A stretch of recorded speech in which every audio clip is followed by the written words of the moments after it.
द्रोण राजा द्रुपद की राज्यसभा से अपमानित होकर लौटे थे। उनके मस्तिष्क में अभी भी राजा द्रुपद के शब्द गूंज रहे थे कि मित्रता केवल बराबर वालों में हो सकती है। फिर क्या था, उनके मन में जलती हुई प्रतिशोध की अग्नि उन्हें सीधे हस्तिनापुर ले गई। वे हस्तिनापुर पहुंच गए।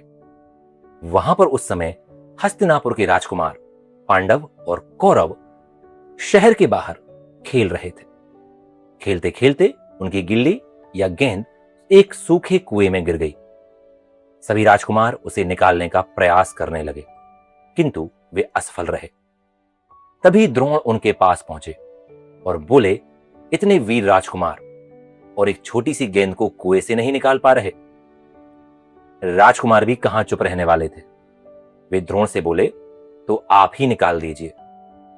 फिर क्या था, द्रोण ने वहां पास में पड़ी हुई घास की कुछ सीकें उठा ली। उन्होंने एक सीक को कुएं में फेंका। वह सीक सीधे जाकर उस गेंद में चिपक गई। फिर उन्होंने दूसरी सीक फेंकी, जो जाकर पहली सीक के पिछले भाग से जुड़ गई। इसी तरह तीसरी दूसरी सीक से, चौथी पांचवी और सीकों की एक लंबी कतार बन गई, जो कि द्रोण के पास तक पहुंच गई।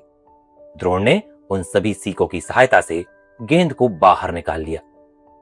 राजकुमार अचंभित थे।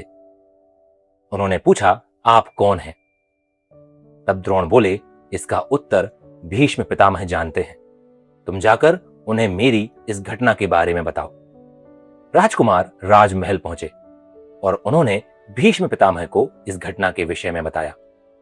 भीष्म पितामह समझ गए कि यह आचार्य द्रोण हैं। उन्होंने द्रोण को राजकुमारों की शिक्षा प्रदान करने के लिए नियुक्त कर दिया। द्रोण, जो कुछ समय पहले गरीबी से जूझ रहे थे और जिनके पास अपने पुत्र को पिलाने के लिए गाय का दूध भी नहीं था, आज वे हस्तिनापुर के राजकुमारों के आचार्य बन चुके थे। लेकिन अभी भी द्रोण के हृदय में प्रतिशोध की अग्नि धधक रही थी।